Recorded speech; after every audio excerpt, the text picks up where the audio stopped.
Students, আগের ভিডিওগুলো তোমরা দেখে ফেলেছো নিশ্চয়ই। হ্যাঁ, আগের ভিডিও দুটোতে আমি কি শিখিয়েছিলাম? ট্রিগোনোমেট্রি কেন গণিত শাস্ত্রের মধ্যে অন্তর্ভুক্ত হলো, সেখান থেকে কোণের বিভিন্ন পরিমাপের পদ্ধতি আছে, সেই পদ্ধতিগুলোর মধ্যে তিনটে পদ্ধতি নাম আমরা শিখেছিলাম। সেগুলো ষষ্ঠিক পদ্ধতি, শততমিক পদ্ধতি আর বৃত্তীয় পদ্ধতি, অর্থাৎ sexadecimal system, centesimal system and circular system. তাহলে দেখো, আমরা দুটো সিস্টেম অর্থাৎ সার্কুলার সিস্টেম বাদ দিয়ে বাকি দুটো সিস্টেম, যেমন সেন্টাডেসিমাল সিস্টেম অ্যান্ড সেক্সাডেসিমাল সিস্টেম, অর্থাৎ আমরা শততমিক পদ্ধতি এবং ষষ্ঠিক পদ্ধতি, এই দুটো পদ্ধতির মধ্যে সম্পর্ক শিখেছিলাম। যেমন শিখেছিলাম যে 90 ডিগ্রি কোণকে যদি সমান 90টি অংশে ভাগ করা যায়, তবে প্রত্যেকটা ভাগকে এক একটা ডিগ্রি ধরা হয়। আর ওই 90 ডিগ্রি কোণকে যদি সমান 100টা ভাগে ভাগ করা হয়, তাহলে তাদের প্রত্যেকটা ভাগকে বলা হয় শততমিক পদ্ধতির একক এক গ্রেডিয়েন্ট, এবং তাদের মধ্যে রিলেশনও শিখেছিলাম। চলো, আজকে এই ভিডিওতে আমরা কোণ পরিমাপের সবচাইতে ইম্পর্টেন্ট যে পদ্ধতি এবং বেশি প্রয়োগ যেখানে আছে, সেই পদ্ধতিটি হলো বৃত্তীয় পদ্ধতি। বৃত্তীয় পদ্ধতিতে কোণ পরিমাপের একককে রেডিয়ান বলা হয়। রেডিয়ান বলা হয়। রেডিয়ান বলা হবে কোন পদ্ধতিতে? বৃত্তীয় পদ্ধতিতে, অর্থাৎ সার্কুলার সিস্টেম।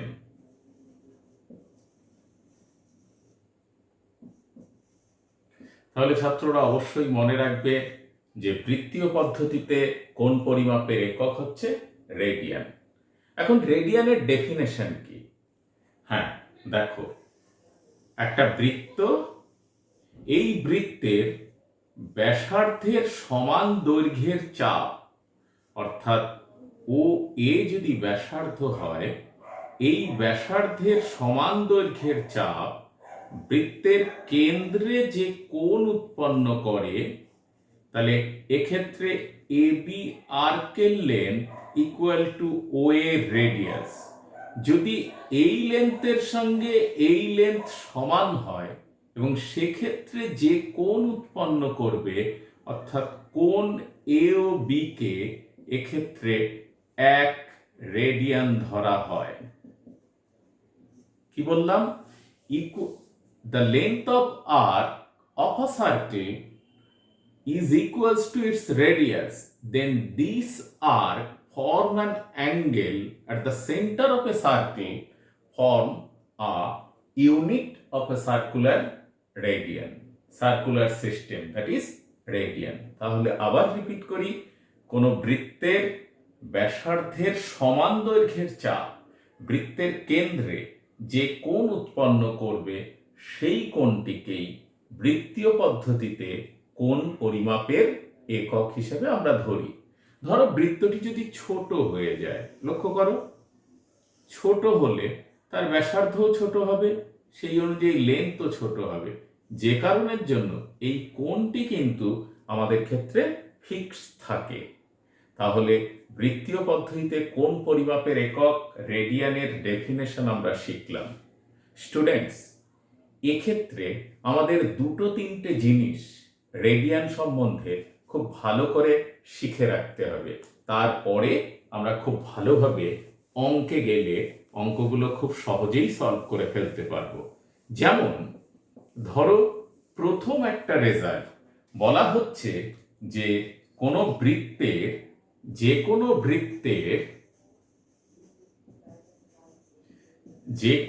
বৃত্তের পরিধি ও ব্যাসের অনুপাত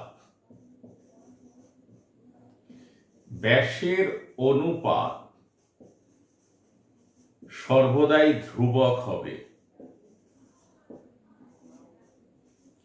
সর্বদাই ধ্রুবক হবে। এই রেজাল্টটা কিন্তু তোমরা মনে রাখবে। অর্থাৎ ratio of a perimeter to its diameter of a definite circle is always constant।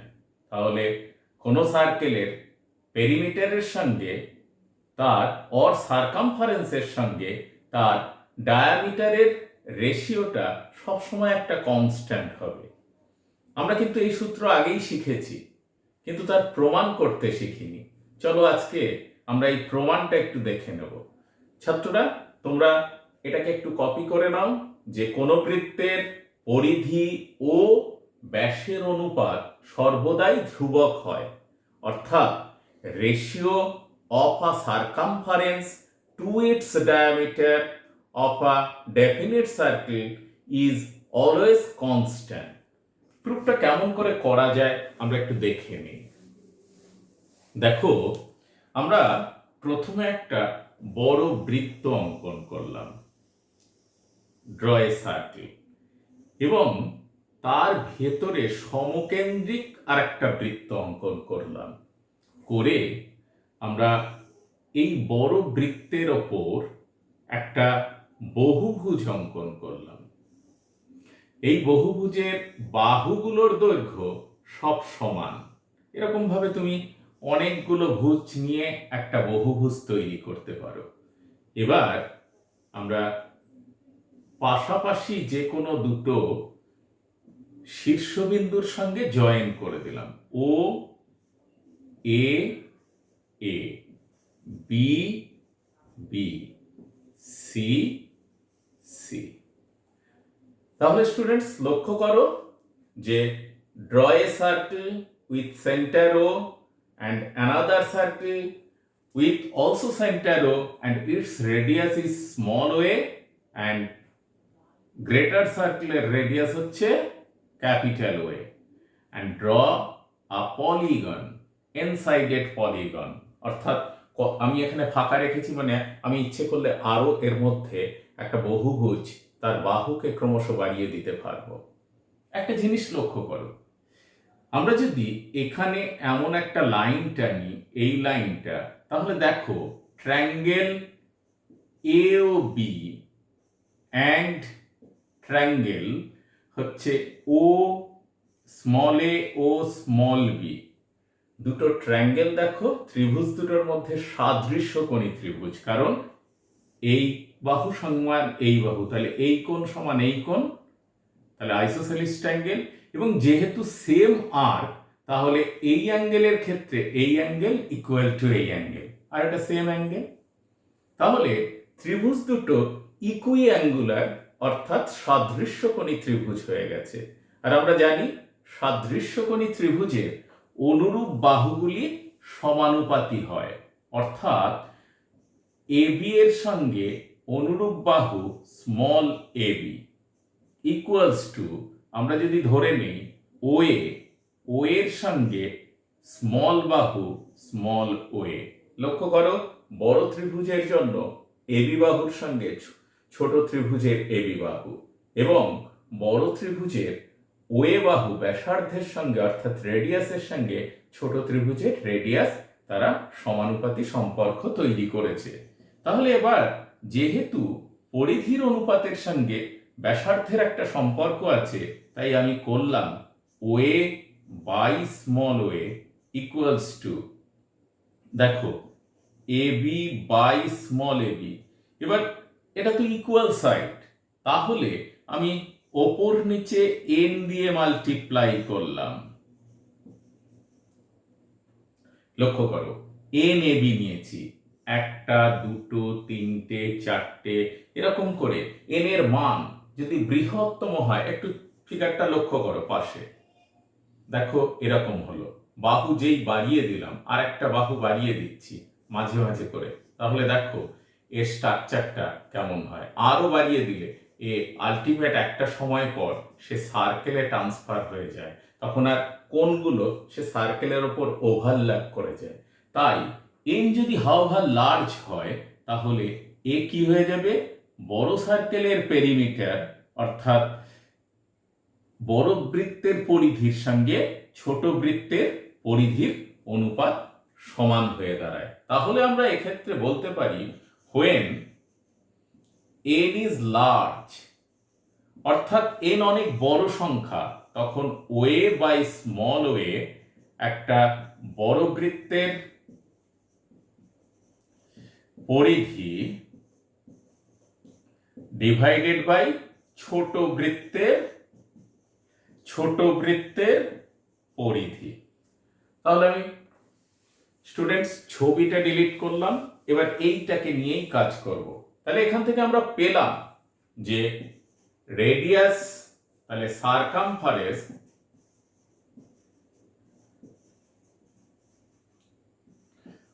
of greater circle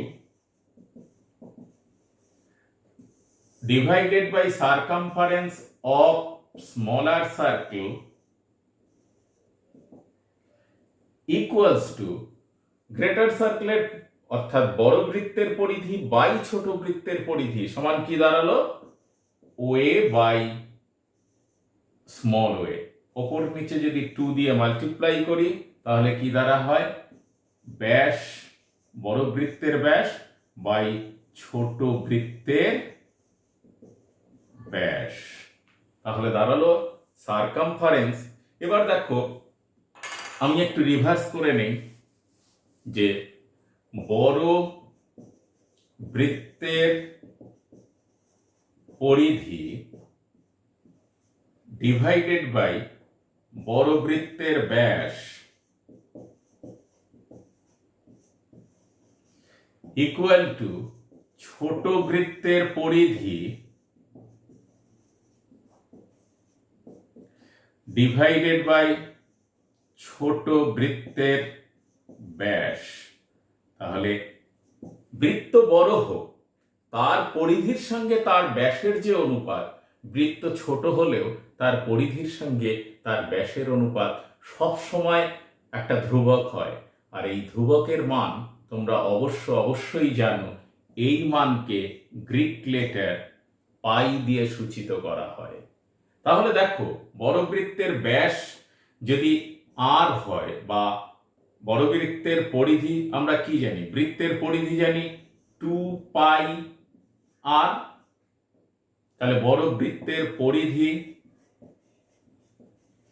আর তার ব্যাস কত জানি, ব্যাস হচ্ছে 2r, তাহলে এলিমিনেট করলে কি দাঁড়ায়, পাই। তাহলে এখান থেকে এই রেশিওটাকে আমরা পাই দিয়ে চিহ্নিত করি। তাহলে লক্ষ্য করো বৃত্তের পরিধি সমান কি হলো, পাই ইন্টু বৃত্তের ব্যাস। তোমরা পরিমিতি করার সময় ক্লাস 9-এ শিখে এসেছো যে circumference of A circle is 2 pi আর, আর হচ্ছে তার রেডিয়াস। দেখো প্রুফটা কিন্তু আমরা এইভাবে এস্টাবলিশ করতে পারলাম।